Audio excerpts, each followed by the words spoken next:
উঠিয়ে দাঁত ঠাত ব্রাশ করিয়ে চলে গেলুম প্রাইভেট। তারপরে প্রাইভেট থেকে আসিয়ে সেই গরম লাগছে এনে ফ্যানের হাওয়া খালুম। ফ্যানের হাওয়া টাওয়া খায়া তারপরে মা কইল যে জামা কাপড়গুলো বলে মোর ধুয়ে দিবি, তাই খুঁজি নিয়ে যাবার। তাই আমি কোটে কোটে জামা কাপড় আছে সবগুলো খুঁজিয়ে নিয়ে মাক দিলুম।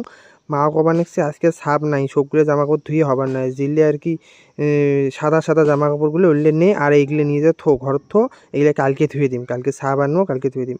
তারপরে মুখ করবে আরও ওই সাদা জামাটা নিয়ে যাবার, তারপরে মুই এই সাদা জামাটা নিয়ে গেলুম।